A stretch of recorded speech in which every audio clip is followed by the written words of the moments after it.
Digimon World 2003, or just 3 as it's known outside of Europe, is probably one of my favourite games of all time. It manages to combine into one some of my favourite elements: turn-based strategy, a rich and massive open world, the RPG genre, and most importantly Digimon. Change into digital champions to save the digital... I love singing that bit. Digimon to this day is much dearer to me than Pokemon. Both became popular at around the same time, so a rivalry between fan bases was inevitable. Oh my god, they're all dead. To me, it seems that Pokemon became more popular almost right from the start, resulting in a lasting popularity and a bigger line of merchandise. I don't love Digimon because it's the underdog or anything like that, I just genuinely believe Digimon did more things right than Pokemon. For one, the show was much better, or at least the first 2 seasons of it. I've never seen the later ones. I also much prefer the Digimon world and the design of the monsters more so than that of Pokemon. The Pokemon series never appealed to me. I thought it was awful and still do. I've played and enjoyed the games, but the anime was not up to par with the Digimon show. Seriously, go check it out. It's pretty good. Enough about the show though, let's talk video games. The game starts you off on a street corner in Japan as you're waiting for your friends with whom you'll be entering the Digimon world. In this game, the Digimon world is an MMO, as opposed to a mirrored reality, which serves as a good explanation for plenty of the game's mechanics. Its random encounters, Digimon's stat tables, and openly fourth-wall-breaking save feature can all be excused by saying, hey, it's just an online RPG. Ironic, really. You play as a kid called Junior, and after renaming your protagonist, you and your friends Teddy and Ivy enter the digital, massively multiplayer online role-playing game Bonanza in order to... because there were no good cartoons on the telly at the time. You choose which 3 Digimon you'd like to start off with, and bam, you're in the game. Again. You decide to go do stuff with things and places, and for a while everything's neat and fine and dandy. All of a sudden there appear to be some issues with the server on which you're playing, which prevents you and everyone else who's logged into the game from leaving the game and retrieving their personal bodies. You decide to take matters into your own hands, and before you know it, you're whisked away on an adventure of massive proportions. All along the way, you take photos of the places you've been that act as souvenirs that'll help you reflect upon your glory days when you're just an old man. Here's you on the beach. Here's you in the main city. Here's you at the lake. What do you mean you're not supposed to do any of that? Digimon World 2003 is a good RPG in more ways than one. It's challenging, engaging, and fairly deep. Take for instance the evolutions of the Digimon in your party. There are plenty of guides out there that'll tell you what parameters need to be met in order for you to unlock a certain evolved state. None of this information is shared by the game at all, meaning in the days before the internet you had to find out yourself, which took lots of exploring and trial and error on your part. Leveled a certain evolved state all the way to 99, yet it didn't unlock a new evolved state. Better luck next time. As I've mentioned earlier, the game's combat abides to the laws of turn-based strategy. That is to say, whack your opponent and patiently wait for a response. There's always plenty of fun to be had with plotting out each Digimon's battle plan, and the combat itself is really helped by the stat training and the fact that your Digimon can wear armor and weapons. Stat training is done by visiting a gym, picking a stat you'd like to increase, and spending TP, or training points, hoping that your Digimon won't mess up and actually walk away stronger in some way. It's purely chance-based, but it's not uncommon to gain a lot of stats in just one training session. The way it works is you get 3 shots at gaining stats, and each time you can either fail or succeed to gain a certain amount of stats. However, if you get all 3 right, you'll get a bonus chance, which will grant you a larger number of total stats gained if your Digimon doesn't fall flat on his face. Specific stat training is actually required if you want to unlock certain evolved states for your Digimon. It also makes them stronger and tougher, so that's always nice. Training points are gained whenever your in-training Digimon level up. At the end of every battle, you'll receive XP and bit, which is the currency used to buy armor, weapons, and things like healing items. Gaining enough XP will level up your Digimon to the next level. At level 5, your Digimon unlocks his or her first evolved state, into which he or she can digivolve either inside or outside of battle.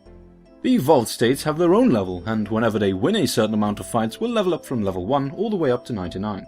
While leveling the evolved state will not increase your Digimon's base stats, it will every so often unlock damaging or supporting abilities for him or her to use in combat.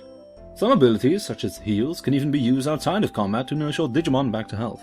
You can also unlock new evolved states to use in battle. Winning fights in the evolved state will grant XP for both the evolved state and the base Digimon, so you needn't worry about your base Digimon falling behind in level by fighting in the evolved state. Weapon and armor merchants can be found in major cities and will sell you an assortment of equipment you can use to buff up your Digimon. You can actually equip a lot of items on just one of your Digimon, and investing in new gear every time you visit a new city does help out a lot unless you spend many hours just leveling your characters beforehand, in which case, not as important. One of my Digimon hit a certain point that he could pretty much one-shot any random enemy he encountered with a normal attack, which doesn't really sound all that significant until I explain the combat, so here goes. Upon entering the combat arena, you'll automatically know whether or not you go first by either getting attacked by your opponent or by seeing this action list pop up. In the former case, your opponent has already decided on the course of action, which means his speed stat is higher than yours. From the list, you can choose to just attack, use a spell or technique in this game, change form, switch Digimon, use an item, or run away like a little girl. Run away, little girl, run away. Upon using a normal attack, the game will take into account your Digimon's strength and speed stat, and your opponent's defense and speed stat to determine the outcome of the turn. If you hit the enemy, you'll do damage depending on how high your strength stat is compared to your enemy's defense stat. Any attack you do can be evaded depending on how high your speed stat is compared to your opponent's. Naturally, some luck is involved into this, meaning you won't miss your attacks all the time if your opponent has a higher speed stat than you do. You'll just miss more often if your Digimon is slow. Using a technique is no different than using a spell in any other RPG, so I won't go into much detail. There are damaging abilities with unique animations and elements, as well as supporting abilities such as healing spells or even buff spells that temporarily increase your Digimon stats. Changing form or digivolving takes up a turn, so it's recommended you switch the battle digivolve option on before you enter a fight. The animation's pretty neat though whenever you digivolve in battle. Switching between Digimon or tagging in or out, using an item and running away like a little girl are all pretty self-explanatory, so that's it for my explanation of the battle system in Digimon World 2003. If you have any more questions, feel free to buy my ebook entitled How I Exploit People Without an Internet Connection, available on Amazon now for only €19.99. Order now! Sales are actually pretty dead right about now. I wonder why that is.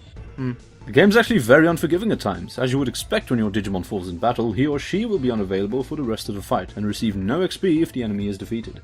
Afterwards, however, your Digimon will be alive and well, sitting at 1 HP, meaning he or she can technically fight on in the upcoming battles and never truly be useless.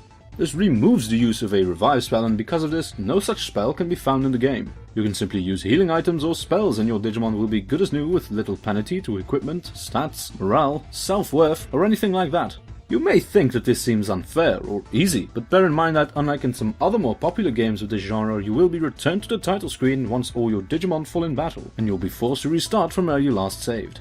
And no other game is saving as important. Venturing out into new territory? Better save first. Challenging the city's leader to a Digimon battle? Better save first. Planning on defeating an Ultimate Class Digimon in order to receive a sample of his DDNA so that you can carry an in-training version of the Digimon with you everywhere you go? Save, dammit! You can find and add other Digimon to your party, but you'll only be able to do so in a Three Musketeers kind of way, in that you can only have 3 Digimon with you at all time. Collecting all 8 Digimon isn't pointless though, as some Digimon are easier to level than others, or unlock specific evolved states faster or with less difficulty than others. Beating the Ultimate Class Digimon is also a nice XP boost, and fighting against a more visually impressive opponent is a welcome change from fighting scores of the same puny Digimon all the time. The game does have boss battles, some optional, some mandatory, but all of them fairly challenging. You'll definitely be using your full party to beat them, so you'll need to be thinking of which Digimon to send out first and which one you'll trust to take home the gold. Enemies you meet out in the open aren't at all difficult to beat at first, but they get harder and one might even say more frustrating to kill the further the game progresses. You'll find Digimon that can poison you or even put you to sleep with their normal attacks, making the battle draw out longer and longer. Poison procs can do up to a fifth of your maximum HP in just one round, and there's no real way to cure sleep on a Digimon unless you use an item or a technique. If you're lucky and happen to carry 2 matching Digimon with you, you can always use a feature called DNA Digivolving to deal massive amounts of damage to your opponent if he or she is proving to be quite the match for you. DNA Digivolving can be done by tagging with another Digimon in your party, and only if the 2 switching Digimon are compatible. 2 random Digimon won't be able to do this, so it's not an easily abused feature. Utilizing this tactic also costs a lot of mana, which again is meant to inhibit you in terms of how often you can use it. Whenever you perform a DNA Digivolve, you'll see an animation play of your 2 Digimon fusing together, and then becoming a new Digimon. This Digimon will automatically use an attack, and then your Digimon will be switched out. This is a very effective way of switching, as this tactic will do a considerable amount of damage, assuming the enemy doesn't simply dodge the attack. Besides the combat, there's also the big emphasis on story, adventure, and exploration in this big Digimon world. There's plenty of different areas and location, and all of them look unique. You won't come across 2 similar looking areas in the game. Unless you go underwater, you won't recognize parts of different areas at all. Each location has been given plenty of attention in terms of atmosphere, layout, and overall look. Much like in the actual Digimon world from the series, there's a lot of quote-unquote real-life objects stuck on the floor or showcased in the background, which makes it feel very authentic and true to the IP. Bearing in mind that this game came out in 2002 for the very first PlayStation, the graphics have aged really well in some places and not very well in others. The overworld still looks good and is pleasing to the eye.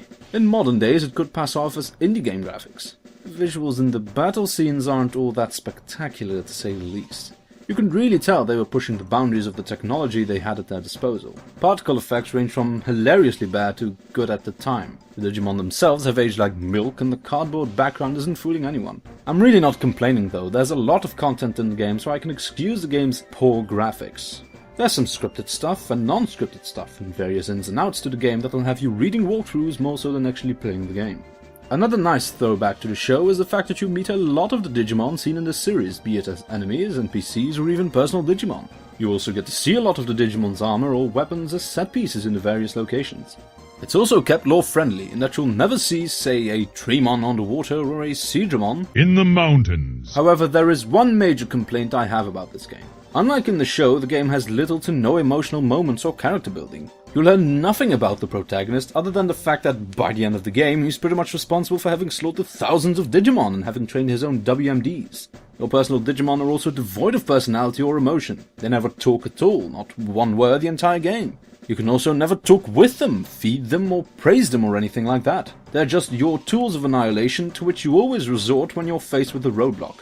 In the show, what was important was the human masters and their relationship with the Digimon. They depended on each other to overcome many obstacles, and while you can argue that you do depend on each other because you order your power tools to crush, kill, destroy, that really isn't the same thing.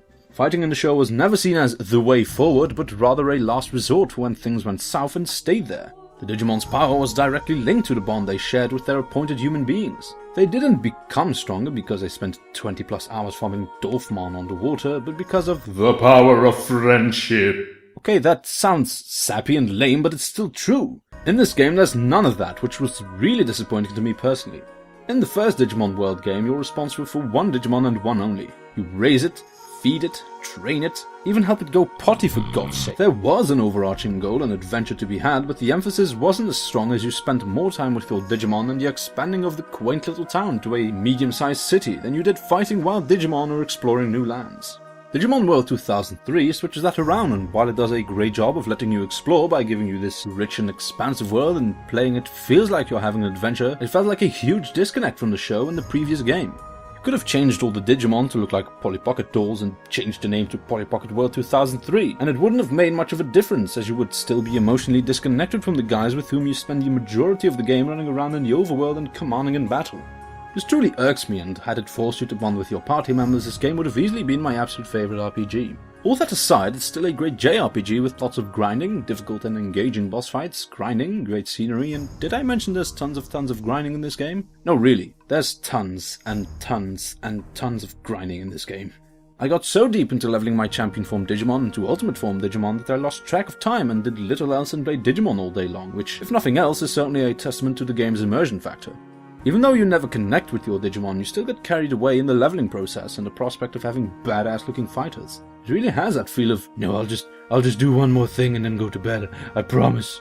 At the end of the day, Digimon World 2003 is still worth playing, if only because it's the closest thing to a perfect Digimon strategy game we'll ever get. I'm not one for cliché phrases such as called classic or underappreciated in the gaming community or whatever, but I'll say with a straight face this game was ahead of its time. A lot of outdated concepts can be found in this game which hold it back as an above average JRPG. For example, the movement controls only work with the D-pad and not with the thumbstick, which makes running around for extended periods of time pretty painful if you have big hands like me.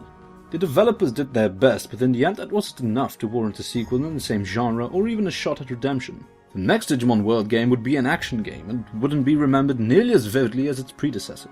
I found myself enjoying the game while playing it again, but ultimately felt sad that it would never get its second chance it deserved, which may have led to the slow death of the Digimon World video game franchise. While the game stands out as the biggest and arguably best Digimon game in existence, it's also the most memorable Digimon game you would ever have the pleasure of playing, which really makes it the most meaningful Digimon game in the series by far.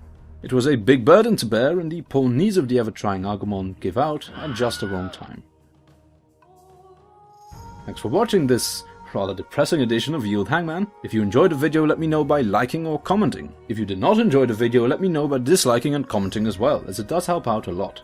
While you're here, why not check out some more videos I've made? If you'd rather not miss any of my uploads, you can click subscribe and be automatically notified of when my next video goes live. I upload 2 videos every week, so do be on the lookout if you're interested to see which game I'll review next. Thanks a lot for watching, and have a nice day.